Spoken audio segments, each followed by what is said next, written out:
Hello. There we go. Oh, I was about to have a heart attack because I clicked accept, and my video connected just went yellow and just would not connect.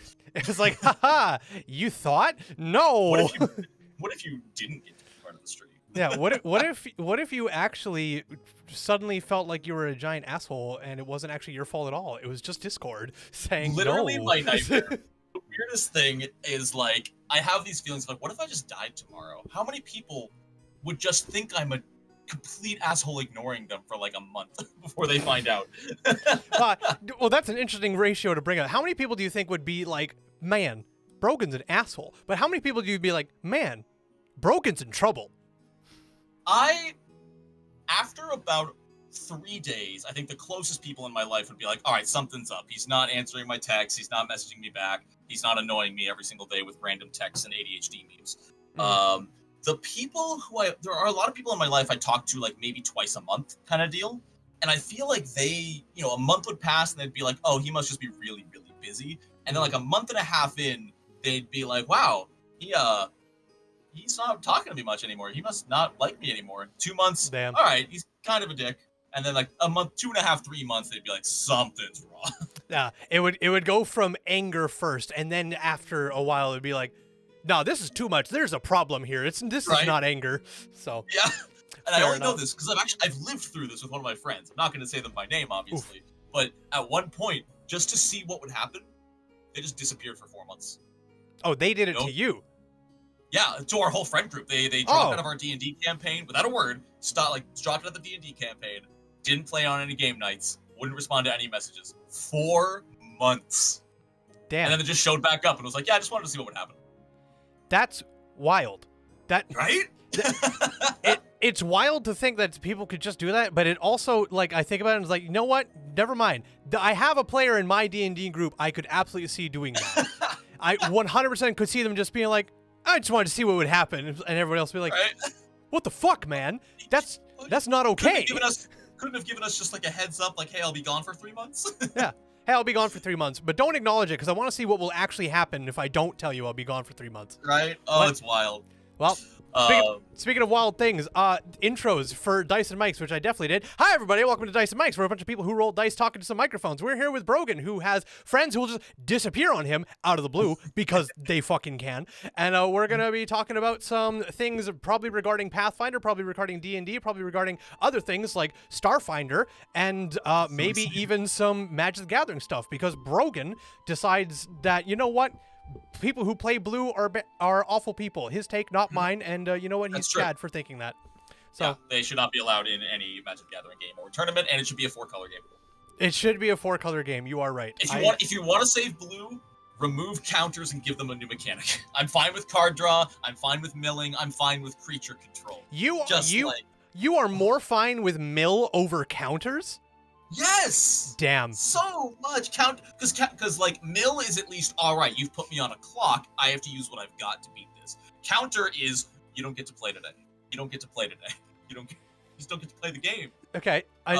So I'm playing devil's advocate because I also hate counters. Blue is my least favorite counter, and every deck that I build, I very much don't build counters or anything that like stops people from playing the game because anything that makes you stop playing the game is not something I enjoy. I like putting problems in situations that you can work your way around, but anything that just goes, you stop. And unless you yourself have a counter to their counter, you stop, you halt, your mana is wasted, and you sit there going, okay, I guess I tapped 8 mana and passed turn. Yes, Hoorah. the only other things I hate as much as counters are Smothering Tithe and Rhystic Study. Okay, well, Rhystic Study is blue to begin with, so that's fine. Exactly. Yeah. But Smothering Tithe is... That's the problem. I don't hate the rest of Blue's mechanics. I love the ability to control opponents and steal opponents' creatures. I love card draw. I'm a huge card draw engine guy, so that's amazing. But if you don't put counter spells in your blue deck, what have you got? Everything else blue can do. You have tons of card draw. You have, well, I guess you don't really have flickering, but you do have some other effects. You got a lot of flying, I guess. Yeah, you've got flying. You have mill. You could have morph. I guess morph is kind of all colors. I made a whole morph commander deck. It's so fun. Damn, with who? With the Helb? Oh god, what was it? It's the one that whenever you place a creature, the first face-down creature you play each turn costs 2 less, Oh, and every okay. time you play a face-down creature, you draw a card. Yes, I can't remember her name. I can't remember her name either, but I can see the card. So it's so cool. Yeah. Oh, Jonathan, you got to go to Bloomborough. Oh, I can't wait for Bloomborough. You haven't played Bloomborough yet? I played a digital draft with a friend, but that's it. Ah, okay. Interesting. Cool support. Well, that leads me into one of my first questions here, because maybe people who don't know what Dyson Mikes is like, and it's like, what kind of questions are you going to ask? You're going to find out right now. So, Mr. Brogan, Mr. No Nats, as a certified... Mr. whatever your real name is. Yeah, whatever your real name is. That's true. Brogan, what the fuck kind of name is that? Oh, I mean you. I have no idea what your actual name is. Oh! Fair point. My real name is Torsten. Hi, Torsten. Hi. What's your fucking name? We're going to call you out. I definitely signed my emails with that, but it's fine. Have you watched any of my videos? I don't read. Well, I just look at the first 4 words of a sentence and fill in the rest with my head. Well, you're very good at not portraying that, because you were very professional in your emails. And I was like, damn, this guy's high society. Listen, Torsten, confidence will get you everywhere. Clearly. It got me here. It's got you here. And now I'm going to confidently ask you, Mr. Brogan, as a member of the furry community, what do you think of Bloomborough? Bloomborough, I think the art is phenomenal. I think it is gorgeous. It is adorable. They've got some incredible creature designs. And from what I understand, they've taken some like popular planeswalker and furified them. Am I right about that? They sure as shit have. Not only did they furify them, one of them became a literal fucking tree. Just like in canon? He's a... No. None of... Okay. So only 2 planeswalkers in canon lore became animals when they went to the Bloomborough plane, and then they reprinted a bunch of planeswalkers with Bloomborough art, but they're not canon. So gotcha. Ral Zarek in canon went to Bloomborough and became an otter, and then Jace... it's canon! Yes! The otter! Oh! And Jace in canon went to Bloomborough and became a fox. So are they only those animals in that plane? Yes. Interesting. Okay. Yeah. I'm still learning all the Magic lore. I've barely gotten past like the gameplay mechanics on a basic level. Though I did just before this video watch the first 5 minutes of Spice Rack's full guide to the story of Magic the Gathering. Yes, a very good video, a very long video, but this is Spice 8 Rack, so they're always going to be long.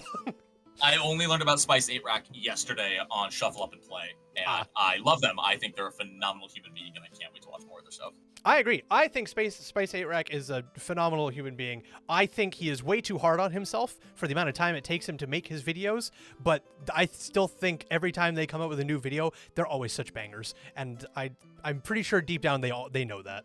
So sometimes that's how it be, you know. Not everybody can pump out, you know, an hour-long video essay every month. Like, no, nor should they. That's wild. No, oh my god. Well, that's the worst part of like hustle culture in content creation. Is a lot of those creators you see that pop off, they hit 1 million subscribers in their first year on YouTube, because they release like an hour-long video essay almost every week or 2. That is their life. Yeah. And always at the end of the day, they always say it wasn't worth it. It's so sad. I just saw, do you know Josh Strife Hayes? Yes, very, very familiar with Josh. Somebody commented on one of his recent videos saying like, wow, your content has not only slowed down, but it's also gotten worse in quality. And he's like, yeah, sorry, I'm not spending 12 hours of my waking day every single day of the week pumping this out because it was unhealthy. I was eating horribly. I was in horrible depression because of it, and I can't sustain it. Yeah. I'm like fucking based. Absolutely. So, but I mean, every content creator comes to a point where it's like, if you want to keep up with what you've been doing thus far, you either have to work harder and sacrifice more, or you need to bring on more people for your team, and you may not even have the funds for that. That's where I'm at right now. I would love to have a full-time video editor, but I'm also not going to undercut anybody. You know, industry standard is $100 a video. I don't even make $100 a video right now, so I can't afford that. Yep, absolutely. No, you and I, one-man teams, just going at it, trucking along. And I fucking hate editing. I'm not good at it. It's so time-consuming, and it's so hard to focus on it. See, that's the one thing I find with most content creators. Editing is everybody's least favorite part. I love editing. I learn so much every time I edit a new video, and I push myself and I try new things, but I'm also haven't been doing this probably as long as most of other people. So eventually I'll probably hit a brick wall and we're like, I'm so fucking tired of this shit. I don't know. I think if you enjoy it, especially if you keep learning, it's a good way to do it. I just don't care to learn that much more. You know, I could learn a lot. I could have learned After Effects in Adobe for the last 3 years, but it was always so intimidating to me. And I really struggle with learning new things that I don't immediately understand. To this day, I don't even know how After Effects really works. Mm. But no, I've sort of disliked it since the beginning. It was cool as a novelty at first, but at the end of the day, half the process is just cutting out dead air and Yep. lining up pictures on a screen. Like things I love doing that I don't mind editing are the fancier, flashier effects. You know, in one of my earlier videos last week, I put in like a 3-minute long Phoenix Wright bit with my PNG avatar and stuff, and I spent like an hour on that, but it was fun. Mm. But it's just there's only so much you can do when you aren't super good at editing, and I just don't have the eye for it. I have a friend who's a professional editor for a much bigger YouTuber, and so oftentimes I will send him a video being like, "Hey, is there anything wrong with this?" And he'll be like, "Yeah, this spacing's off. You could have done better here." And I'm like, okay. I don't have the editor's eye. That's fair. I have a bit of a different opinion on that. I find that for editing, I think the only person who really matters when it comes to your video, like if it's good or not, is yourself. Because at the end of the day, if you are happy with the video yourself, then fucking be damned when anybody else uploads. But that's just from my standpoint. I don't share like my process with anybody really. I just kind of like, do I think this looks good? Yeah, and upload. And then I see a bunch of people who's like, why the fuck do you upload this garbage? And I go, next video, and I move right on. Oh yeah, you can't let it slow you down. And I don't know if you saw my tweet last night, but like you can't please everybody. Yeah, no I saw that. The two people. I was like, what am I reading here? What are you trying to tell me? The best part is like I didn't even like capture them separately. Those were next to each other in my comments. Yeah, like by chronologically. It was funny as hell. Yeah, I'm looking at the same comments you're looking at, right? We're both confused here. What's happening? So that was wild. No, that is a huge part of it. Is no matter what people say, no matter how much hate you get, you gotta keep pushing. Yep. Because you will get hate, no matter who you are. Absolutely. That's one thing. I mean, I've been making videos since middle school. They haven't all been D&D videos. I've been making just random bullshit until recently. I was like, you know what? I actually want to do something with this channel, and like, how do I go about doing that? And I picked a niche and I doubled down, and now here we are. But what would you? I'm curious to know. You started right out the gate with Pathfinder, and you've kind of strayed from time to time, strictly looking at what I can see on No Nat Ones. And you've made different content around other things here and there, but it's been primarily Pathfinder. What made you want to make Pathfinder content to begin with? Well, it depends. Do you want just the story of No Nat Ones, or do you want my whole content creator journey starting when I was 14 years old? I want whatever you are willing to share with me in the wild world. All right, well, if we're doing a shorter stream, I'll give you the condensed version. Always wanted to be a YouTuber since I was like 13, 14. On my 15th birthday, my parents got me a little crummy old capture card, and I wanted to be, a big Let's Player. I wanted to play all the games and talk over them and share that with people. Didn't ever amount to anything. I think my biggest video on that channel maybe hit 1,000 views after a couple years. But I worked on that channel off and on under the moniker GameBoyer721. Hell yeah, brother. I used that moniker for about 9 years. And I did become my job at one point when there was a startup streaming platform called Caffeine TV. It was trying to be the next Twitch. It failed miserably, but they did hire me under contract for a full year and a half as a streamer over there. Oh, shit. Awesome. They were like, and it was nice. They were paying me like a flat $1,000 a month as long as I hit my monthly hours to stream. And as a streamer with 15 average viewers, that was amazing money. They didn't care about the average viewers, just that you met the hours per month? The requirement was at least 10 average viewers to be part of the contract. Okay, gotcha. It was that small of a platform. Like they were hoping that by bringing on these, like getting us under contract, that would get us to stream more consistently. That as their platform grew, so too would our audience. Yeah. Problem, the mixer way of going about things. Exactly. Yeah. Very similar to like, let's buy Twitch's biggest streamer. Because they did that. This platform had a Doja Cat as a weekly streamer on there. Jesus. They dumped money, and then they failed miserably because they didn't care about the creators. So when I knew in about 2 months at the end of my contract, I knew for a fact they were not renewing me. They don't tell me, but I had friends who work there, and they were like, yeah, they're cutting out like half the creators. I knew I was on the lower end of the creators' average viewership, so I'm like, they're gonna cut me. So fast forward to April 2020, And, God, COVID had just hit. We're all stuck inside. I'm on my last few months doing my live streaming. And for fun, on April Fools, I made a video called Why Players Should Not Be Allowed to Roll Their Own Dice. Like, oh, you can't trust your players. You as the DM, if you want to tell the story that you want to do, you have to roll their dice for them so you know they're not cheating. It was a whole April Fool's video. I did it all straight-faced. And that video got over 100 views in a day. And that was the most I'd ever seen in one day's video performance. So I thought maybe I could make a D&D channel. Maybe I could pursue this in some way. But then I saw, XP to level 3, Runesmith, everybody else had already covered everything I would want to talk about. And then I saw that Pathfinder existed.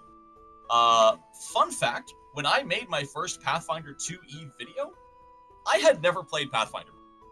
Oh. I made a guide to character creation. Ballsy I had move. never played the game. And you know why? It's because the game had only been out for 8 months, and there was not a single video covering it yet. Okay. Everybody, not everybody, but most people knew the name Pathfinder, and I thought, there's this whole new game out there. I think maybe a couple people had mentioned it in passing, but there was no guides. So I sat down, I busted out a character creation guide over 2 days, and I uploaded it and shared it to the PF2 subreddit. And I woke up the next morning to 1,000 views on that video, which was crazy. The effect of first to market. That's exactly it. I found the niche that was not being covered. So I doubled down on that. I kept making videos, I started covering all the classes. Those kept performing pretty well. And eventually, my streaming contract ran up at the end of May in 2020. And I decided to do the stupidest thing I've probably ever done in my life that I would never recommend to anybody. Do not follow in my footsteps. It was the height of COVID. COVID had just hit. They were giving out small business loans like candy. And especially after being on caffeine for a full year, I was technically a self-employed one-man small business. So I took out a loan that I had no actual knowledge if I would be able to pay off. And I just started doing no nat ones straight up. I said, with this loan, I have enough money to live for about 3 months. If I'm not turning a profit on this channel in those 3 months, I will quit, go back to work somewhere, IRL, and probably give up YouTube as a whole. Luckily, that's not what happened. But yeah, the sad truth of the matter is that I didn't quite pick Pathfinder 2e because it was my favorite system, or even because I thought it was the best system out there. It's because nobody else was doing it. Yeah. I grew to love it. It is now my favorite system. I absolutely adore it. But yeah, originally that's why I picked it. Do you think if things had gone a little bit differently, you wouldn't be so involved in Pathfinder if you weren't first to market? It's possible. It's possible I would have never gotten around to playing it. It's very possible me and my friends might have just because we started a campaign about a month or two after I started my channel. Because after making the videos, I was talking to all my friends yo, dude, you got to check out The Alchemist. It's so different from anything I've ever seen in D&D. They had a lot of cool mechanics there that convinced my friends, yeah, let's try a Pathfinder campaign. That sounds fun. But also, yeah, if I hadn't made this channel and I hadn't started covering it and I didn't know the rules well enough, it's possible we just would have played D&D 5e or something because that's what was, most available and whatnot. So it's super possible. I feel like I probably would have played it eventually. I love TTRPGs. To this day, I still have played things, like Delta Green, Call of Cthulhu. I've played 3.5 D&D, Beck Me. I love trying all different systems when I can. So I feel like I would have gotten around to PF2 eventually, but it might have been one of those one-off systems where I played a session or a short campaign and then maybe didn't pick it up again for a long time. So you'd say it's definitely because you were started with content that you got invested so heavily into it? Personally, yes. Yeah. Okay. Fair enough. In that case, then, you are first to market with making Pathfinder videos, and it worked out very well for you. I mean, you took a big risk, took a small business loan, which still worked out for you well. So that's all right. Now that you've been around Pathfinder for quite some time at this point, now I know Pathfinder has just made some wild changes to some of them wild changes to some of the character classes. Some of them exactly the same as from what it looks like. Yeah, that might be one of them. But nonetheless, if you were to take control of Paizo for 1 day and just be listen, this is what we're doing, and there was no pushback against you, what's one thing you would change and one thing you would lock in that could never change? Oh God, I never even thought about this. Something I would change about the game, or like the company, or About like the game primarily. If you want to go for the company, that's a bit out of my scope. I don't know much about them. Yeah, I don't know much on a management level. I respect Paizo as a company and their morals and stances and everything. They've done nothing but W's in the last year, especially. Mm-hmm. But as far as Pathfinder 2E, right now I would definitely put some more manpower on editing the newly remastered Oracle. I've tried to defend the class. It's hard to do. It just came out like 2 weeks ago, and I'm just not a huge fan of it. It's got a lot of issues, in my opinion, with some of the feats and mechanics. I'm not a fan of that. I would the biggest change, I would probably remove the attitude system that absolutely nobody uses in Pathfinder 2E. There are, I think, 5 conditions, other 5 or 6 conditions, technically, of like helpful, friendly, indifferent, hostile, whatever, unfriendly, and like rules as written. It's like, oh, if you spend at least 10 minutes talking to an NPC, you can roll a diplomacy check. On a success, their attitude shifts upward 1 point. On a critical success, it moves up 2 points. On a critical failure, it moves down. And I'm like, nobody does that. Mm-hmm. Yeah. You know? Yeah. No, most people just look at that and they just go, or I could just, role play the scene as it plays out in front of me. So yeah. But like what I will give it, and I have done this once in the past and I want to do it again. Pathfinder as a whole is entirely playable with 0 roleplay. I'm not saying that anyone would never ever necessarily do this, but me and 2 friends, with each of them controlling 2 PCs, we just played a full session, strictly mechanical, like a board game, and just to see if we could, and it flowed really well, from combat to exploration, even to interacting with NPCs. It was shocking. Like, on its own, PF2 is a fully functional game. Interesting. I don't think I've ever really heard or seen anybody play it that way. Yeah. That's why I want to do it again and make a video out of it, because it was just super fascinating. Yeah, that'd be really interesting to check out. Because that could be another, I don't know if it would do as well as a first to market, but just be like, hey, you ever tried Pathfinder 2nd Edition, but as a board game? And just see how that goes off. Yeah. The hard part would be marketing it to get people to click on it, because that's half the battle these days. It doesn't necessarily matter how good your content is if you can't get people to click on it. Yep, absolutely. But that's, how good is your thumbnail? How good is your title? Did you make 3 different thumbnails that are wildly different for A/B testing and all that fun jazz? So, and it sucks, because there's a very easy way to win, and it is to put as many buzzwords, clickbait, and aggro text in your thumbnail and title as possible. Mm-hmm. Indestructible actually just made a video today. I just looked at that title and I was like, what the fuck am I reading here, man? I'm like, that's such... See, here's the thing. I could not mentally handle that. I did that last year. Last year, between the months of January and February, covering all the OGL shit, I made the most like toxic, aggressive, combative thumbnails, because the videos themselves were about such negative shit. Yep. And they fucking popped off. For the longest time, one of those videos was my most viewed video of all time. And I felt horrible. The money was great, don't get me wrong. The ad revenue was through the roof. But I was like struggling to sleep at night. I felt awful. I didn't look forward to working because it was just complaining and negative.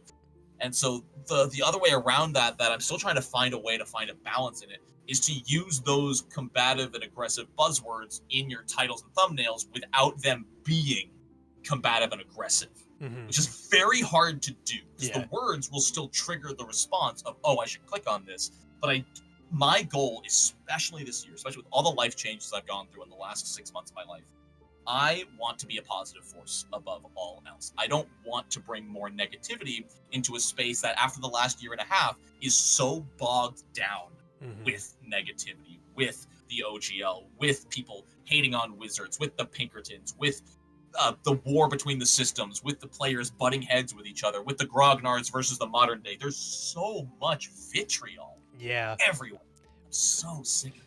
But the worst part is that the only reason that vitriol is everywhere is because it gets views.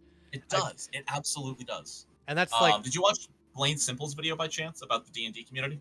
I'm gonna be fully honest. I tried to. I I liked what they were going for with playing Getting Over It and doing it and doing every quote every time you fell down. But every single time the quote would stop, I was like, all right, skip. I want to hear you talk, Blaine. I don't want to watch Getting Over It. So the theatrical student in me really, really loved it, but I totally get that the norm. I mean, they even say it in their video, is that the average viewer is going to hate this video. Yep. Because it is artistic, because it is pushing the norms of video creation and all of that. Where was I going with this? Why I brought it up? What were we talking about just before? We were talking about basically drama. Oh, the negativity. The negativity. Yeah. It gets clicks because people already know how they feel. If somebody is angry at something, they know they are angry or hate something. So when you make a video also hating on it, they're going to click on it because it reaffirms their belief. Yep. And it's really a sign of the times, especially on the internet these days. People don't want their beliefs and viewpoints to be challenged. No. They want to hear people talk about the thing they believe in. Yeah. And that's true of everything, way beyond the scope of TTRPGs. Yeah. You can't logic anybody who's gotten themselves into a situation they put themselves in there. You can't help anybody who doesn't want help. You can only reaffirm the beliefs of somebody who already believes what they want to believe. Everybody wants to live. Yep, everybody wants to live in their echo chamber because it's where they're safe and nobody challenges it because they don't want to be challenged. And it's, I mean, it's everywhere, even outside of like D&D space. I mean, I don't know how familiar you are with outside of D&D space. Sorry, D&D space. You're a Pathfinder creator. But anyways, TTRPG space. I know what you mean. Yeah. So, and there's a lot of people that are really pulling back. I mean, Moist Critical was like, I'm done, I'm pulling back. Ludwig was like, I'm done, I'm pulling back. And everyone's just like, I am so sick and tired of any time something happens, it's like, where's the video, where's this? Like, what do you want from me? And like now we're seeing a similar thing with D&D where now that the NDRs for the new player's handbook are gone, so all the content creators who got early access to it are now making reviews, and people are like, paid shills and everything. It's like, Jesus Christ, nobody is happy anymore. There's no way to be happy. It's you can't. Wild. That's why, yeah, I'll take my small little community who gets excited about Pathfinder and all the new releases. And of course, yeah, Pathfinder has that group too, of the people who are so unhappy no matter what. We just got an entire remaster of 6 different classes, and the first thing people said was, why is the Oracle so shitty? Yep. They didn't say, wow, the Barbarian's fucking awesome now. Wow, the Investigator gets bonuses on skill checks now. They didn't focus on any of the good stuff and buffs that the classes got. They zoned in on why is this one class not the way I like it. Because negativity is just, it's so much more energy, and it just draws so much more attention. I mean, but it always has been, always will be. It's the whole reason anytime news publications are like, we need to put negative news in the headline or we don't sell papers today. Because that's just, unfortunately, that's just how things go. And I think it's very noble, and I don't mean this in the wrong way or about any means. It's very noble for people like, I want to be a force for good. I want to just make good and happy videos and everything. But then you have to suddenly realize when you look at your sponsorships and your ad revenue and you go, how good am I feeling today? Like, what pays my rent? What pays my rent? Do I bash Oracle or do I just fucking glaze Barbarian? Yeah, it's true. It is literally a daily battle of, is this the day I make a negative video because I know it will perform well? Yep. And the thing that it took a long time to fully wake up from that. Last year I had a lot of wake up calls, especially I had a really low moment where I overthought and made a bunch of assumptions about a Wizards of the Coast job listing they did last year. I think I remember seeing this. The video did decently well, but it got a lot of hate. I think it got, let me see, I think it was at like 60-70% like ratio, which is so low for my content. I average 97 to 99% likes, and that video was 84%, which is still wildly lower when you consider the average. Yeah. So I took that video down within like 48 hours because everyone was like, dude, this is not an AI position. You're overthinking this. This is not what it's listing. Granted, 8 months later, Wizards did release an AI art position directly. Yeah. And, yeah. Oh, hey, speaking of Indestructible. Yeah, I was going to say, hi, Indestructible. How you doing? Welcome back to Dice and Mics, except you're on the other side of the screen now. Nice title of the video today, my guy. Wow. Yeah. I read that and I went, I'm sorry, Matthew Mercer's fighting Mr. Beast in fucking Fortnite? What? So that was That was wild. Yeah, it's an example that this is what sells. I just can't do it, and it did its job, and like get that bread, dude. Like, do what you have to do. Yep. I can't. I can't stand that kind of pressure and stress on my mental health right now. And it's just not who I want to be, and maybe that'll end up with my channel losing its momentum and falling out of relevance again, but it is what it is. I would rather fall out of relevance being myself and being true to how I feel about things than having to chase negativity. And I do want to stress that I am not calling you out at all, Taryn. Oh. Like absolutely not. Again, like I said, do what you fucking have to do. It is a goddamn meat grinder on YouTube. Yep, it absolutely is. And I'm also the mindset. I was like, yes, some videos you just know in your heart is like, I can make this negative video that I'm not going to be super happy about, but it's going to get like 10x the views of a video I really want to make. But at the end of the day, when you go to bed at night, I feel a lot more proud when I make a video that I'm really happy with. That is like, I don't care if this video gets goose egg views. I'm happy it exists forever, and I can look back and be like, I am fucking damn proud of this video. And then tomorrow, I will make another OGL controversy. I'll get 10x the views, and I'll fucking roll in that dough, but I will still think about that goose egg video that I'm real fucking proud of. So. You see, it's so funny, because I've never wanted to be like a 6-digit YouTuber. Every video getting over 100,000 views everywhere. I have always said, I wish I could just make the content I wanted and get just enough views to live comfortably. Like a nice, like, 40K a year salary. I'm not even, like, picky. Like, and even today, that's worth even less than it used to be. Yeah. But it would still be enough. It would pay rent. I would be able to buy groceries. I could buy an occasional board game and video game. Maybe even go on a vacation once a year. That kind of money. That's all I would do. No, and I'm very much the similar. I like that idea, and that's like when I started YouTube, it was like I had so much I wanted to talk about just from D&D on its own, and I was like, I have this YouTube channel. It's kind of, I don't really do anything with it.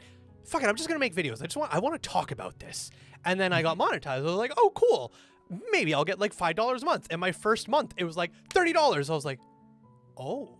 Yeah. This could go somewhere. So and now it's at the point where it's like, you know what? If I ever make enough that I can like, maybe not quit my day job, but at least go part-time on my day job, and then like even if views do fluctuate or something like this, then I could be happy with this. I'm gonna be dead ass with you. Getting like 1 million subscribers or 100,000 views a month sounds stressful as shit. I don't want that. I like the idea of just like enough views to like not scrape by, but not worry about, can I get whole wheat bread today? Kind of thing. That's exactly it. That's sort of where I'm at right now. Is I'm very carefully balancing, like rent and like, all right, I'm not gonna order out for the next month just so I can save that extra $100 this month. And yeah, I'm still at the point where I'm counting pennies. I'm going paycheck to paycheck on everything. I think I would be able to live comfortably if I was able to release 3 videos a week that get 20,000 views. That would be because that would be about triple what I'm getting right now. And that's just off ad revenue. Obviously Patreon helps support a lot of that. Any sponsorships I end up getting helps support some of that. So if I was able to consistently keep up my Patreon as well as sponsors, which consistent sponsors is hard and unreliable. But if I could have those, then even 3 like 10 to 15,000 view videos a week would be great.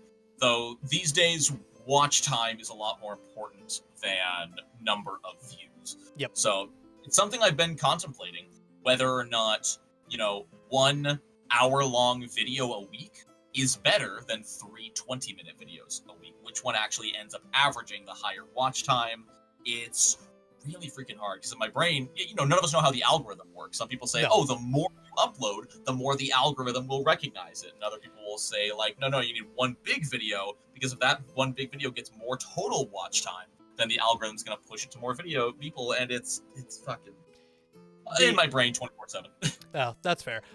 Nobody knows what the algorithm does, and nobody's supposed to, because otherwise then you could just gamify it. But I do believe, and I go against myself with this, but I fully believe if you are a very small content creator, doesn't matter the niche, if you're a tiny content creator, make as many videos as often as possible. Don't worry about what time do I publish them, how long should they be or anything. Just make the video, happy with it, upload. I don't care. It's 2 a.m. in the morning and your audience isn't awake. You don't have an audience. Upload the video when it's done and just go, go, go, go, go.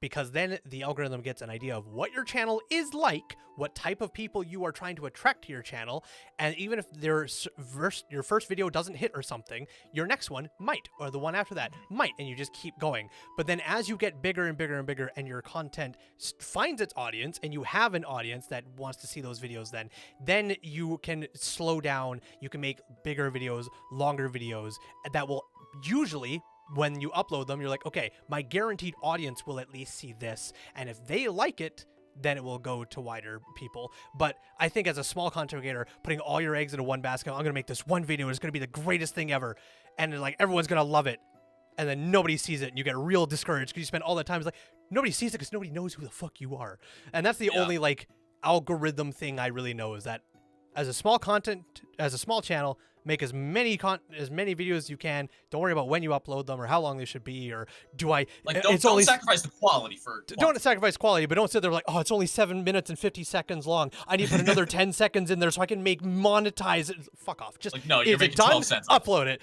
So yeah. that's I will say I am in the middle of a small experiment that I have heard about, and I'm still collecting information. I'm gonna do it for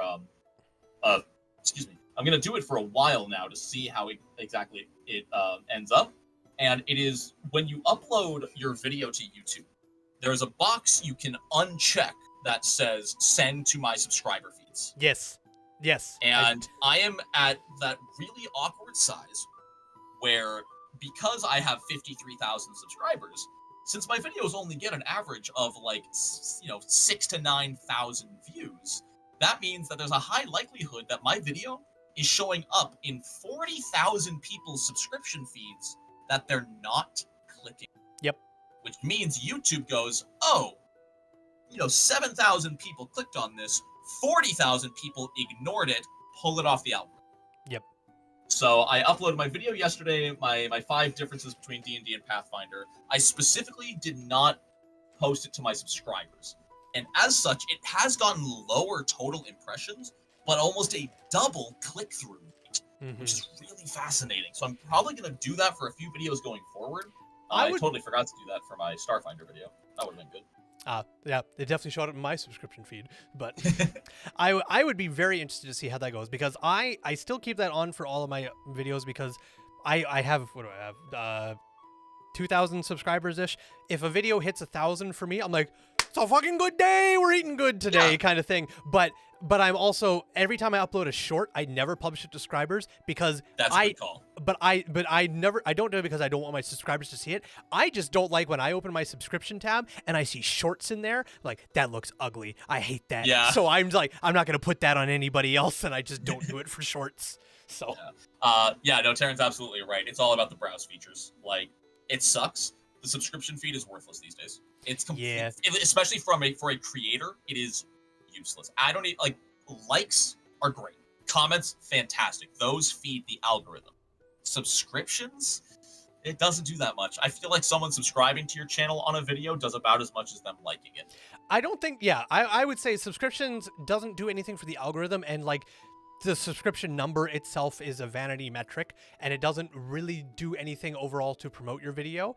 But I still think it's, I think people need to, where am I trying to go here? I am brain lag.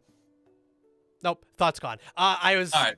I think there is still something to say when somebody has a decent amount of subscribers, and even if their views kind of fluctuate, the subscribers still shows that people were at least interested enough at one point in time to click subscribe because they want to see that content more and more often. So, and like, I very much, when I'm going through videos, if I see 2 videos on a similar topic, I will look at views to see which gets more, but I will also tend to look at who has the more subscribers, because it shows to me more people have trusted this individual and have wanted to watch this individual's content more. True. So that, for me, that's how it kind of drives me. I'm like, okay, I usually end up just like right click, open another tab, and watch both of them anyways. But most of the time I'm like, okay, who's been around longer, who has more subscribers? It shows who has more trust. But on a side tangent, Jonathan, when you said, so we should watch your videos at 0.25 speed for 100% watch the time, yes. The ironic thing, that works. Are you sure? 100%. It has been confirmed. It works. It doubles the watch time on that video because the user spends more time while the video is actively playing. If you open the page and you have paused the video, it doesn't count anything. But while the video is actively running, it counts that as watch time. So if you watch it at a slower speed, it counts as more watch time. Huh. Yep. Weird. I learned today. No, I don't recommend watching anybody's videos at 0.25 speed. That sounds like a fucking nightmare, but it does count. But yeah, so Taryn, I don't know if I can get this on here? I don't know if you won't be able to see that. But yeah, just to share metrics about the subscription feed and stuff. In the first day of releasing it, I released a class guide to my subscribers last week, and in the first 24 hours, it got 60,000 impressions with only a 4% click-through rate. My D&D video that I released yesterday or the day before. It was yesterday. My D&D video, in the first 24 hours, it got 50,000 impressions. So that's 10,000 less impressions, but a 7% click-through rate. Almost double. It's like 50% higher click-through rate, even though there's less impressions. Especially because I knew this is a video also about D&D that a lot of Pathfinder players might not care about. So by skipping my subscription feed, that's a bunch of dead impressions that don't harm the video's performance. I would be very interested to see after a couple of months of you like posting your regular videos without publishing the subscription feed, how those metrics continue to change overall. That would be really fascinating to see. Absolutely. I'm going to start doing that. I plan to keep making a few more D&D and Pathfinder difference videos. Those are definitely going to be posted, not to subscribers. I'll probably keep posting Pathfinder specifically to subscribers, but anything that is, like, even Starfinder, I'm probably not going to post to subscribers. I'm going to post that to just the recommended. So I wonder if it's time to can sub push. I think it is entirely channel dependent. Because there are many channels out there that have like over 1 million subscribers. I'm not talking like strictly in D&D related terms here, but has just have like millions and millions of subscribers, but their average views are like 10,000, and they're clearly way past their peak, or maybe they're making different types of content, or they never changed their content, so they've gone down. And I think for those people, would be really, really fascinating to stop publishing to subscribers, because their subscribers are clearly not watching anymore, and it could serve as a resurgent for your channel, while you give your channel a chance at new people to come watch either new content you're making or the same content that maybe other people have just grown out of. So exactly. Yeah, I think if I had known that back when I did my little 3-month City of Heroes pivot, I think those videos would have performed at least a little bit better, because they wouldn't have gotten so many dead impressions. It's pretty fucky trying to figure out the actual best strategy to use for this. It's a nightmare. This job sucks as much as it's great. Yep. That's most YouTube content creators are like, this job is the best job I've ever had, but it has also caused me the most stress in my entire life. So it's the highest of highs, but the lowest of lows. Yep. So, and it's tough, because it also, this job doesn't, it encourages you never to take time off. Because if you take time off, you are missing out on money, you are missing out on viewership, and if you are missing out on viewership, you're losing momentum. Lose momentum, you're going to lose out on future money too. Yep. So anytime I take a vacation these days, I always work double time the week before, get the entire next week of videos scheduled ahead of time. That way I can just breathe for a week. I find scheduling views is a double-edged sword, because if you schedule videos that are like average videos that you think are going to do well, you usually save. But if something monumental within your niche happens that week that you've scheduled videos, and then you upload a video that's not within that niche, that video just gets fucking plummeted, because you're not talking about the niche that happened that you have no control over because you're not at your desk. And it's like, oh, well, I guess I won't get any views for that video now. Yeah, it's the nature of the beast, though. It's what happens. You know, and that's something that I've always struggled with, and I will never, ever be the first to cover something monumental. You know, even during the OGL crisis, there were a couple videos I posted like an hour after a big update was made by Wizards or whatever. You know, the second Paizo came out with their orc post, you know, I was on top of that one. But otherwise, well, that's most fair. of the time, I cover things the next day. And even on the internet, sometimes that's too slow. Yep. Like, my best videos I ever made, like those ones that really, really popped off, were because something happened and I got content out like 30 minutes later. And it sucks that they do so well because there's no quality, there's no effort in those it is all about first to market. Who is able to make the video the all fastest. Back around. Yep, full circle, baby. Great storytelling. But yeah, it's all about who is the fastest to upload. I don't care how long the video is, how good the video is. Your microphone could just be garbage. Doesn't matter. People will watch it because it's the first one. And it's for people who love making videos. Like, I just made a video today that got uploaded last night. It's a 38-minute video that's about Critical Role's Campaign 3. And I am so proud of that video. I went outside. I did all kinds of storytelling beats. I did everything. It's ridiculous. But if I was to make that type of video like all the time, I would make them very, very slow, and they wouldn't be first to market because I would spend all this time doing all these different shots and figuring out music and all this like L cuts and all that kind of stuff. But somebody could just, you know, click. Talk. All right, this is what happened in Critical Role space, and just rant without cuts, and then get 50,000 more views. Like, oh, fuck. So there is someone who's done that with a very good balance of quality versus quantity. I don't know if you're familiar with Lebofen. No, I am not. How is she doing? I haven't looked in on her in a long time. I talked to her like once or twice a year or two ago. She was originally going to be like a very casual, chill D&D channel, and then she made a few Critical Role videos, and those popped off. She last year made one. Yeah, 2 years ago she made one that got up to 100,000 views. She did a brilliant niche. She did episode recaps, 20-minute recaps of the episodes. Oh, okay. And she would upload those like the day after an episode aired. And it was brilliant. Like, if people missed the episode or they just weren't going to have time that week to watch the whole thing and they wanted to avoid like spoilers randomly on the internet, they could just sit down, watch that for 15 minutes, get the gist. That's a fantastic idea. You take 3 to 4 hours of content and scrub it down to a 20-minute video and you still get everything you need. That's brilliant. Exactly. Yeah, she's super chill. She was very genuine from the impressions I got from her. Absolutely. That's good Super stuff. Geek Mike. Yeah, Super Geek Mike, I feel so bad for him. Because he is the most caustic, not in like a personality way, but like in the viewership. His videos either skyrocket or fall flat. There was like no in between. Yeah, I kind of noticed that personally myself. I was like, damn. Occasionally I'll see one of his videos and I'm like, wow, this video is popping off.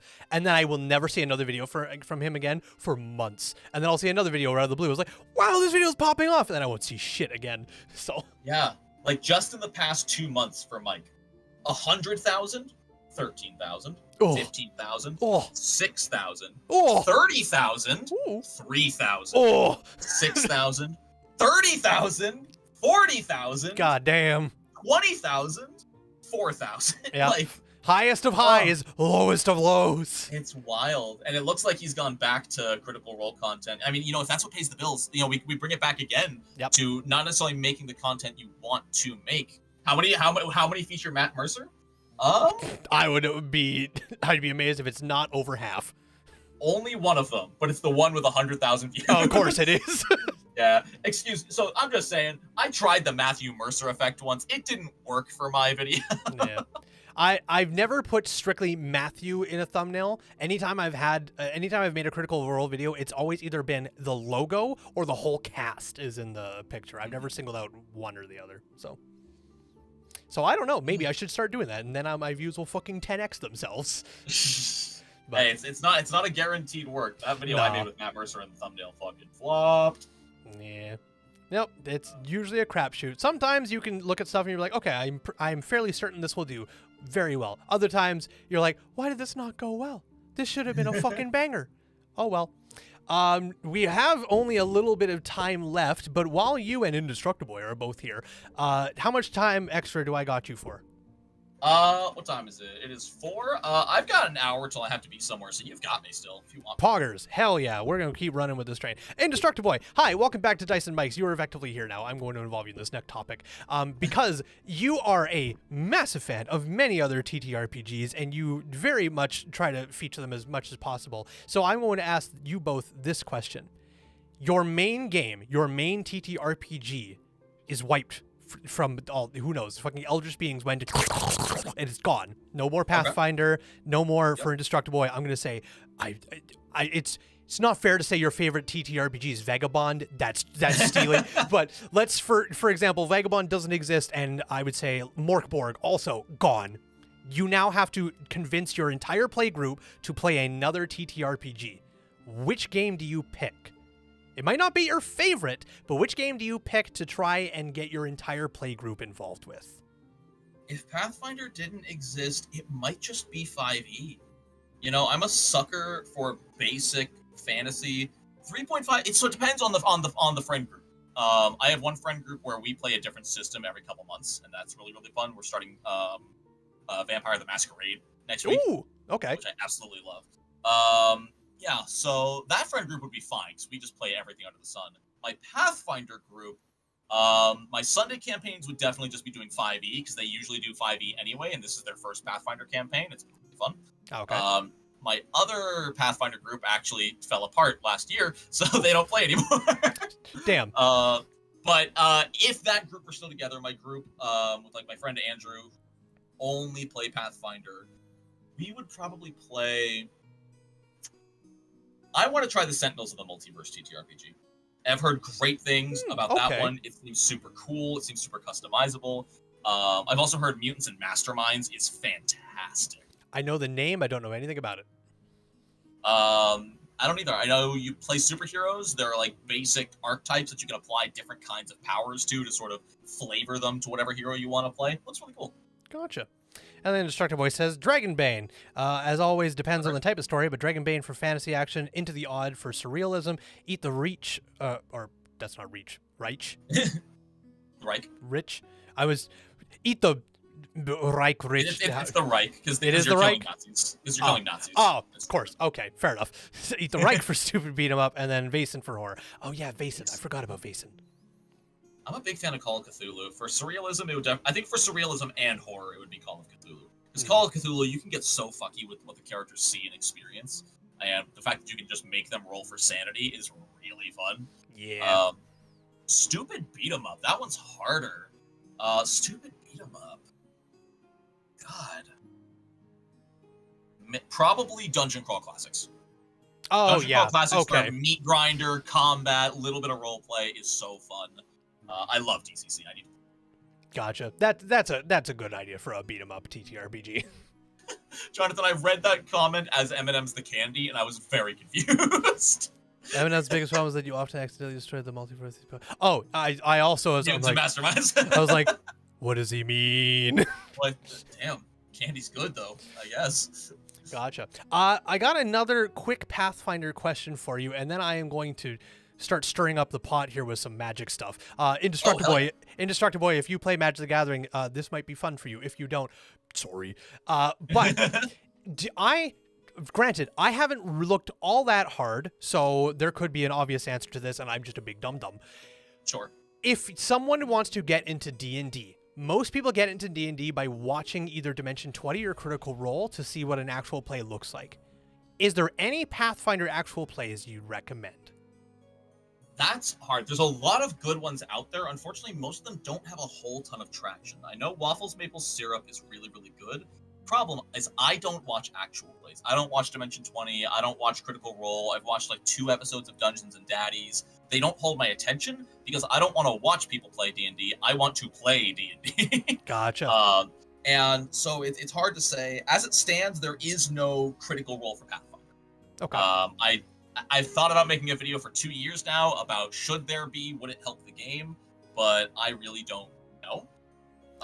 And going off the first part of that question, I think getting into the hobby by watching it is not the healthiest way to do it because it paints a picture of what a game should be, and that picture doesn't exist. There is no how D&D should be. Your group is going to play it its own way compared to my group and your group and Terran's group and all of that, you know, like, and that was the problem. You know, I remember 3 years ago, people were all making videos about the Matt Mercer effect, how every DM was expected to be this Hollywood grade voice actor with massive maps and minis and fancy terrain and being able to do 300 different voices for the NPCs, when that's not what D&D is on a casual level. That's what D&D is on a multi-million-dollar budget level. Yes, absolutely.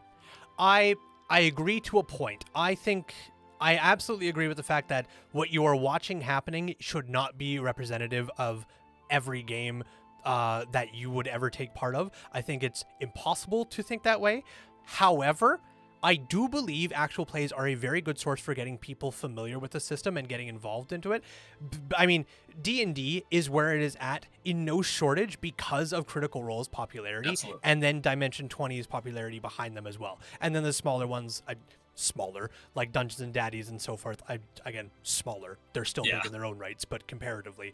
So I think absolutely something like that. I do think if someone was to make a very good Pathfinder actual play, I do think it would have the possibility to get more people into the game. It could still suffer from the same... What the fuck was that? Sorry. I think it could still suffer from the same problems of people watching the actual play, and if it turns out to be like very expensive, very high-level play with heavy role-playing from professional actors and such, people could look at that the same way as Critical Role and be like, I want all my Pathfinder games to be that, and then they get disappointed that it's not that. But I do think the overall positive would still show that more and more people might get into it. And I think that would go for any TTRPG. If you had a very, very good actual play of Dragonbane, I think that would do a lot for the system as well. The thing with Pathfinder is not only would you need people who are incredibly charismatic, talented, and good at playing their characters and all telling a cohesive, dramatic story, but every single player would need to be perfectly, or at least mostly perfectly fluent in the rules. And it would be a little harder to follow along in, say, podcast format because there is more going on. You know, the distance between characters matters a lot more in Pathfinder than it does in D&D. You know, in D&D, it's usually as simple as, how far away is he? You can reach him in one action. That's usually enough.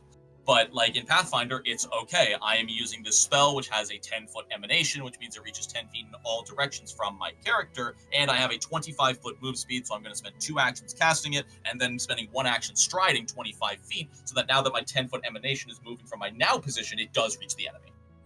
Gotcha. So, yeah.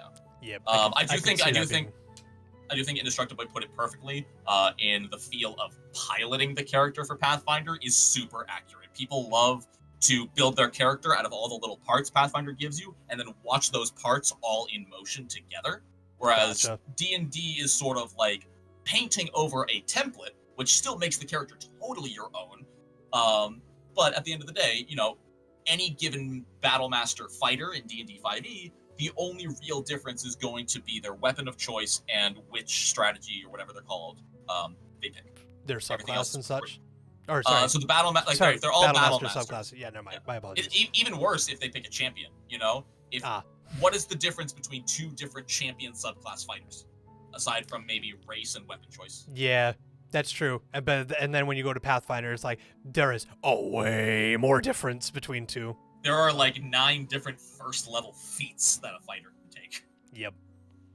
No, that's fair. That's a fair point to make for a Pathfinder actual play. Yeah, that might be a bit of a struggle. So, so fun fact, while we're on the subject, I did 3 episodes of a Pathfinder actual play back in 2020 with the group MinMax, the MinMax podcast.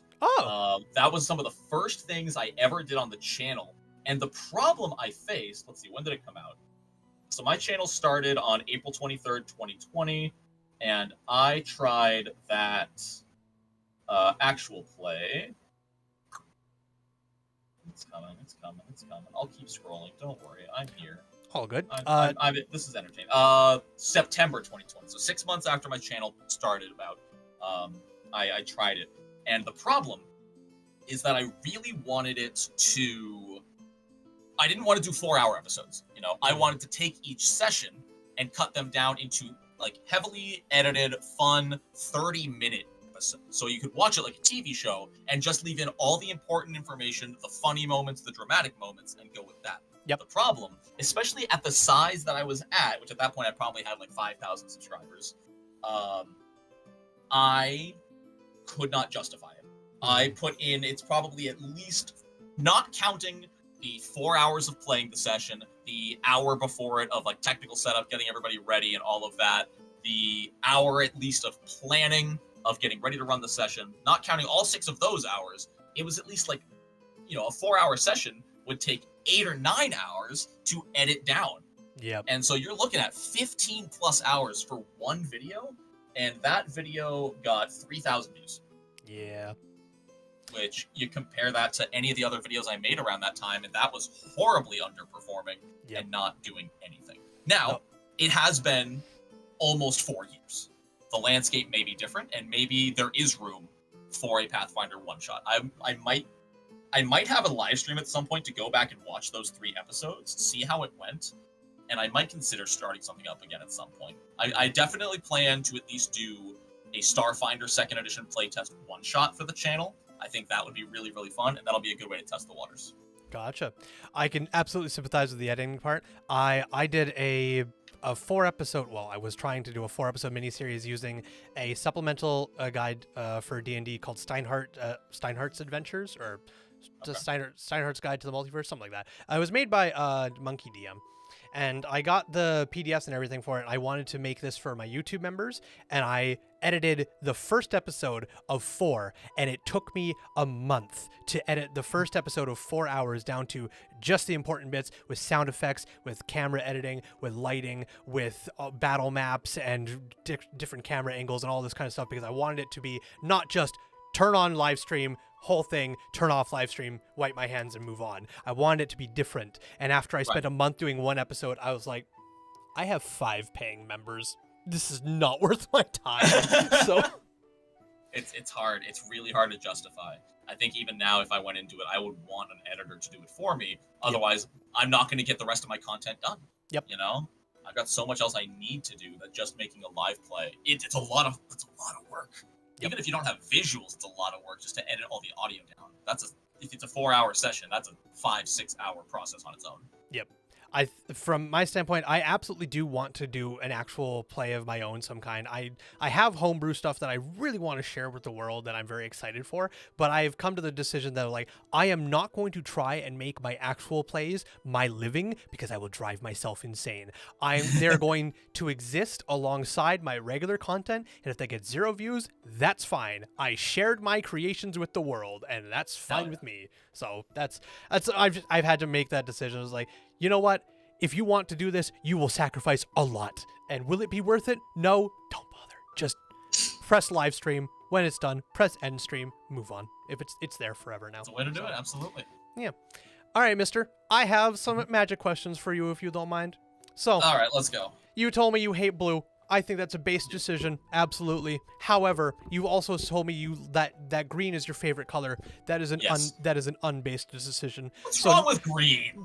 Green is too goddamn powerful and has way too fucking much going for it. And I don't like being mana screwed, so I take green so I can ramp. There's other ways to get ramp outside of green. How dare you? All right, tell me how many rampant growth 3 visits and cultivates you have in fucking black. I have tutors. I have tutors in black. Fantastic. You can spend a mana to go search for a land and put it on top of your deck. Not only that, I could also spend life. I could also spend life to go tutor, because life's a resource. But but you need to draw the right card that does that in Commander. Whereas again, remember, I play Commander, not Modern or Standard or Legacy or any of those. That's okay. And Commander. I also only play Commander, so we're on the same board. Oh, good. Fantastic. Yeah. No, I would say the good thing about green, and especially a lot of cards in green, is the ramp thins your deck, and often it'll be attached to creatures, so you can develop your board and ramp a little bit. Whereas black, you're gonna need to spend a card, maybe some life, maybe even some mana as well to get mana. And usually with black, you only get the mana for that turn. Okay, you know what? Actually, I have a new question now because of your fervent love for green and having lands all the time. So you might not know this because you're relatively new to Magic, so bear with me. There is a very, very large trend in Magic, there are unwritten rules. You have your ban list, but then you also have unwritten rules, and one of those unwritten rules is nobody plays land destruction. Of course not. Of course not. You don't. Okay, yeah, so that's unfun. So you're on the side of no land destruction as well. Yes. I'm different. I think land destruction is totally fine. So I'd like to. My no play list. To be clear, I don't have any land destruction in any of my decks because most land destruction cards are too goddamn fucking expensive for me to buy them. Subscribe, I can get more land destruction. But what? That's the way to get people to unsubscribe. What are you doing? Never mind. I walked that back. But why do you think land destruction is not okay? The exact same reason that countering spells is unfun, because it slows the game down for your opponent and just doesn't let them play their deck. Okay. However, land destruction usually only hurts the person who is ahead the most, and as a green player, it's usually always the green player. What? Like, so, it's not fun no matter who you are. Like, no matter, like, you use resources to put lands down. Land is a limited once per turn resource unless you spend cards to increase that. Literally, by destroying a land, you are setting them back an entire round of the game, which isn't fun. It's not a problem you can solve. It doesn't make the game more interesting. It's just slowing it down. So would you rather games go by faster than slower? I like a mid-game. I don't like it to last forever. I don't like it to be over in 2 rounds. Okay. That's why I like 4-player Commander. Usually, 4-player Commander is definitely the way to do it, because you've got the early game where everyone's just sort of chilling and building. You know what? A sort of tangential example to land destruction. I watched an episode of Shuffle Up and Play, where one of them, on their second turn, they had a Soul Ring out, and they cheated out a 4-drop that allowed that it just said, all spells other players cast cost 1 more. Ah, Grand Arbiter, yes. Yeah, Grand Arbiter. You know what happened? Beautiful spell. The other 3 of them had no fun for the next 3 rounds of the game. Very true. You know what? You remember what colors Grand Arbiter is? Blue. Blue! It's blue and white. That son of a bitch. You know what? That's a fair point. That's a fair point to make.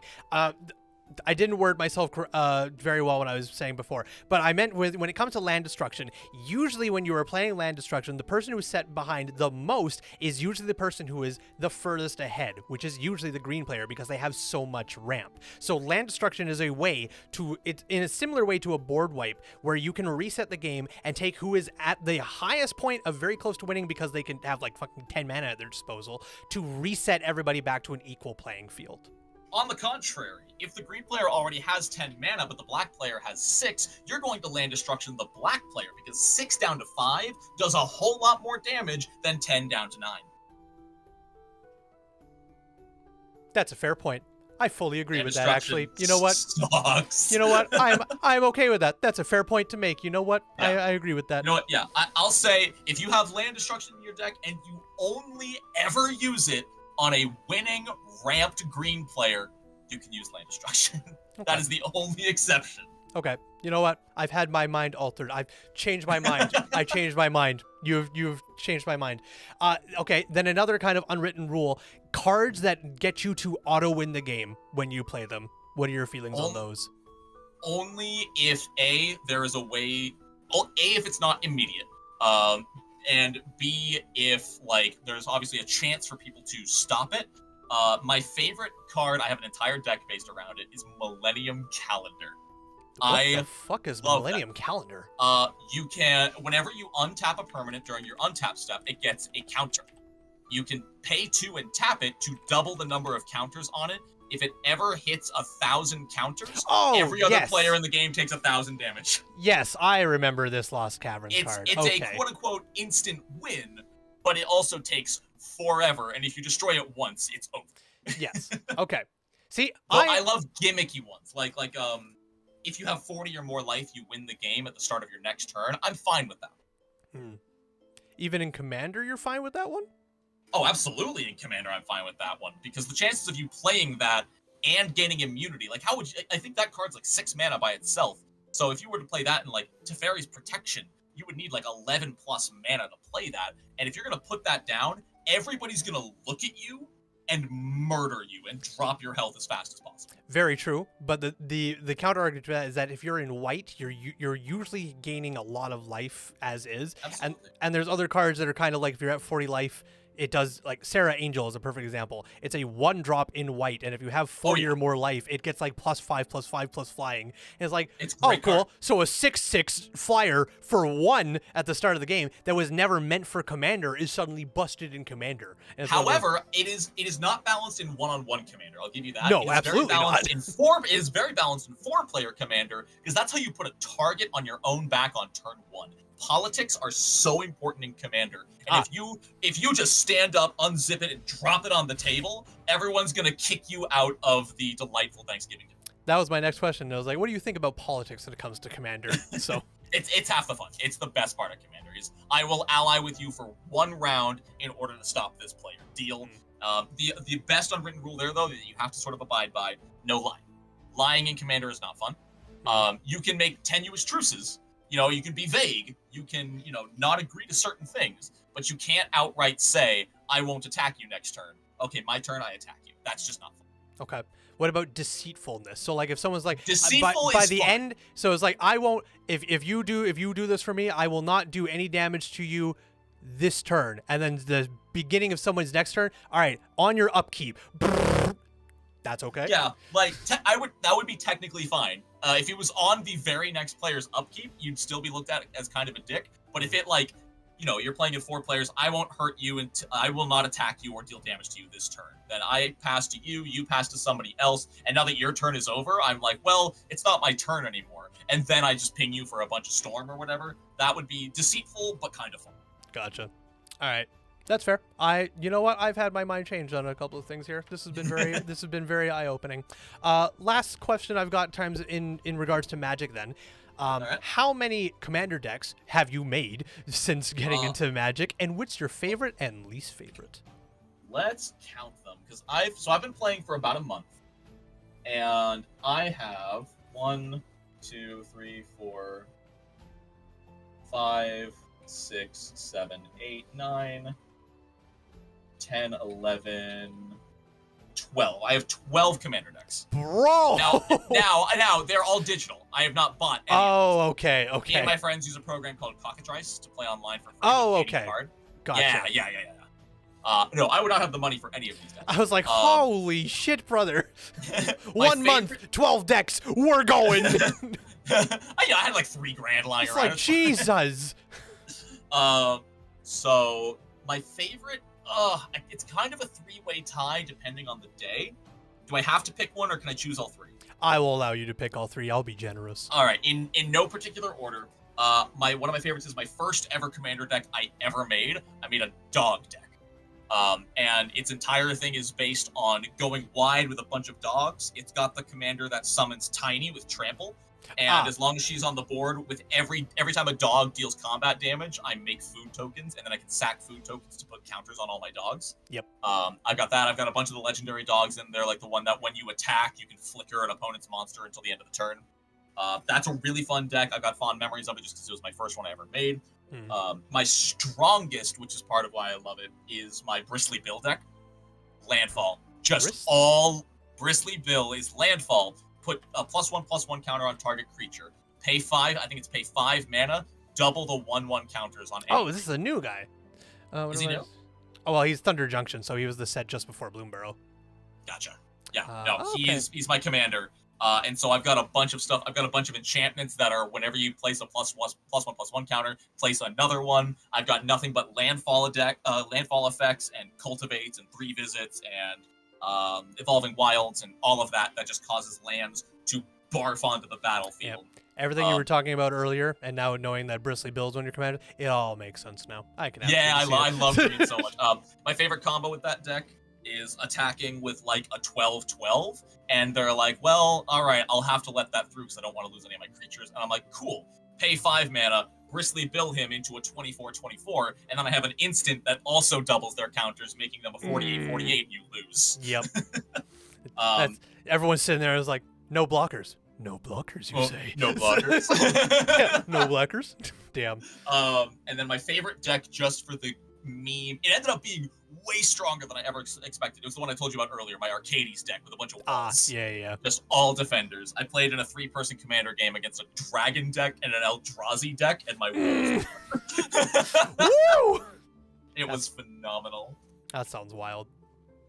Well, now you got to pick a least favorite out of all your decks, my friend. Oh, right. Least favorite? Which one is on the chopping block? Probably my least favorite, just because it hurts my brain to play it, is what I call Morphology. It's the deck with the commander is, your first face down card costs 2 less to play every time you play a face down card. Okay. Yeah, because the entire game, I'm just like, what's this card? What's this card? What was this again? What did I play? Huh? Yep. And then trying to, it's just so mana hungry too, trying to morph all my different creatures. So it's fun, because a lot of those face down creatures, because it's also a blue deck, will have a morph effect of flip face up, counter target spell. And so that's, it's wild. I like that my opponent literally never knows what I've played, which is just fun. The problem is half the time, neither do I. Exactly. It's the same reason I'm not big on morph stuff. It's like, I like the mechanic. I'm glad it exists. I'll never play it because I will have 8 face down creatures and then what? How much mana are you? And then it's the same reason, like when Kaldheim came out, I was like, fuck yeah, Kaldheim, Vikings, let's go. Happy to see it. And then they showed off Fortell, and I was like, Fortell, greatest thing ever. And I made a whole deck that was all around Fortell.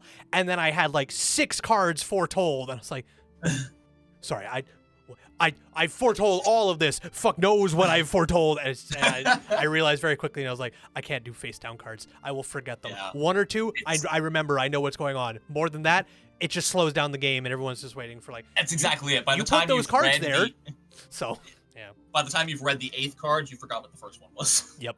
So it's just kind of like it's powerful and strong, but at the same time, it's like. But if you're bogging down the game with all these cards that you don't remember, it's like, it's really fun. Is it really that enjoyable anymore? So, one of my favorite cards to bring into just a casual game, not my favorite cards, favorite decks to bring into a casual game of Commander. It's the Commander's Jasmine, Boreal of the Seven. I don't know that one. You can tap her for a green and a white mana, but it can only be spent to cast creatures with no abilities. So just flavor text, nothing else. But creatures with no abilities are unblockable. So my entire deck is just no effect creatures. The deck is garbage. It's like a power level 4 out of 10. But it's so fun because I ramp. She gives me extra mana, and I just start dumping like 5/5 and 6/6 unblockables onto the board. Gotcha. Okay. I can see why this deck couldn't be fun. I can also see why it doesn't have a whole lot of builds. So yeah. It's just silly. Oh, you know what? Sorry, I have another question for you that I was thinking about earlier, and then I was like, I don't know if he'll know about that, but I'm going to ask it anyways now because we're ramping here. Do you know about Universes Beyond? Universes Beyond, is that with all the like Walking Dead and Fortnite and all that stuff? Yes. What about it? So it's a very hot topic. It has been ever since it came out. Universes Beyond. A lot of people will say Universes Beyond is awful, should never exist. And other people say Universes Beyond is the greatest thing that has ever existed for Magic. I am somewhere in the middle. I'm curious where you are. I think it's fun. I think it's silly. I think if you look at them as non-canon cards, at the end of the day, the cards are fine. None of the Fallout cards, the Warhammer cards, none of those are like overpowered or game-breaking. They still fit the gameplay of Magic. Mm-hmm. Now, if you are someone who is playing for the immersion of planeswalkers battling for the fates of the planes they reside on, yeah, this can be a little bit immersion breaking. It'd be like playing a Power Ranger in a D&D camp. Yeah, and that's the one thing everybody that's like against Universes Beyond, that's the primary thing, is that they don't want their in-universe cards suddenly battling the Fallout power armor next to Abaddon the Despoiler and his dog meat companion. And they're like, this isn't Magic anymore, and that's the biggest pushback against it. I don't mind it. But I don't mind immersion breaks. In my 3.5 D&D campaign, we had a bunch of anime references, not like directly in the campaign, but a lot of things that happened were very clearly not D&D. And it's fine. I don't play Magic the Gathering for an immersive storytelling experience. And just because those cards exist doesn't make the official canon cards any less good.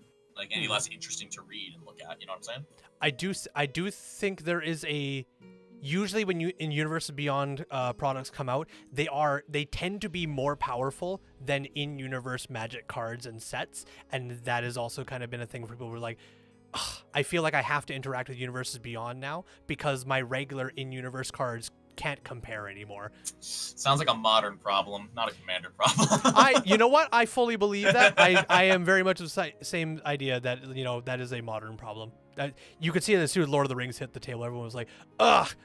Most people were fine with it because Lord of the Rings still feels like Magic the Gathering Fantasy, yeah. and such. But a lot of people were like, why is this going straight into modern? Why would you do that? And then people look at things like fucking Mirkwood bats and such, like, why is this in modern?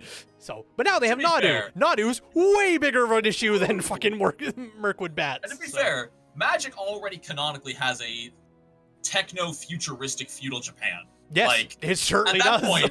At that point, how is Fallout being connected to it even that big of a stretch? See, I fully agree with that. And I saw something, like, everybody was harping on the Assassin's Creed Universes Beyond product, and everyone was like, this shouldn't exist in Magic, this is dumb, and all this stuff. And I was kind of like, yeah, I guess, but I also really like Assassin's Creed, so I'm still gonna buy it. But then I was at my local gaming store for Wednesday Commander, and there was a new person there who I'd never seen before who came up and was playing an Assassin's Creed Commander deck because they got into Magic because they saw Assassin's Creed was doing a Converge with Magic. And I was like, that is fantastic. That is perfect. I don't care if you don't like Universes Beyond, you think it fucks with the Magic IP and it shouldn't exist or anything, or even if it's not powerful. This person got into Magic because of Universes Beyond, and that is more important than anything else.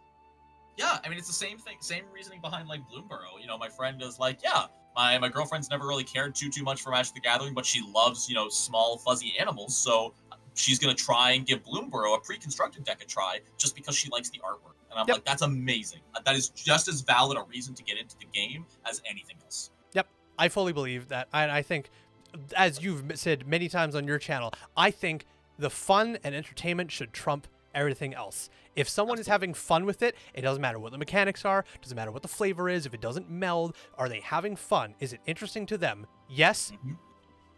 Doesn't matter. Let them play. Unless they're playing blue. Then maybe there could be an argument there.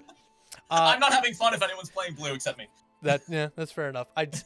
Unfortunately, my favorite deck right now is Edward Kenway from Assassin's Creed, who is red, black, blue. So, but see, I'm a big fan of monocolor. I'm that weirdo who plays monocolor in Commander. That's fine. I don't think that's weird at all. Green. I don't think that's weird at all. I think monocolor decks have their space. I tend to like multicolored decks more. Most of my decks, if I could have them Wooburg, they'd be Wooburg, but Wooburg is just such an expensive archetype to build around. It's terrifying. Yeah, my friend has an Dragon deck. Yep, me too. It's one of my favorites. That is by far my most expensive deck, and is the one I put the most work into. But holy shit, did it take me time to get there? So they've done it really interestingly. Their deck is mono red. They just happen to have Dragon as their commander. But they have a ton of lands and artifacts that can generate any color mana, like Cavern of Souls and Dragon Sword and all stuff like that. Yeah. But all their sorceries and creatures and everything, they just run mono red. Yeah, and they did it for the theme because it's all kobolds, shamans, and dragons. Interesting. Okay, I've never seen someone run a dragon that way. Me and my whole group play 100% much more for flavor and fun over power level. You know, none of us are trying. Like, obviously, we're trying to win in the game, but none of us are like, oh, I need to win. We just like playing cool cards. Yep. I think once you make the switch where you're like, I need to win, then it's like, okay, you should start looking at CEDH, my friend. Exactly. Yeah, that's the thing. Yeah, we're not playing competitive. Nope. Yeah, we are like the super chill. Like, if someone is like, oh, can I rewind my turn so I tap this mana instead? We're always just like, yeah, that's fine. Absolutely. I'm not going to call a judge. Nope. I am very much that way. It's like, can I do this instead of this? And I was like, yes, that's fine. People sit down like, you guys okay with proxies? I'm like, no, you must be a multi-$1,000 person to play this TCG game. Proxies are fine. Just have fun. Are you having fun? Absolutely. Yes. Go buck wild. Good. So, that's the main thing. You are playing with a deck of cards there, my man. Are you a magician? Oh, sorry. No, it's just a little like tick I do. I'm trying my best not to shuffle them, but typically if I'm like focused on something and I just need to be doing something with my hands. Instead of like a fidget cube or a spinner, you got exactly. Your deck of cards. This is my fidget spinner. That's fair. Gotcha. I was excited. I was like, he's gonna fucking pull a magic number, and I'm gonna be amazed, and we can end the interview with, is this your card? What? Cut. Imagine. That'd be wild. Well, I think that about does it. I've already got you overtime pay, so it's been wild. But do you have any other thoughts, opinions, questions, concerns you'd like to voice before I let you go for the evening? Not really. No, this was really, really fun. It was fun to just shoot the shit and talk about geeky, nerdy stuff. Hoorah!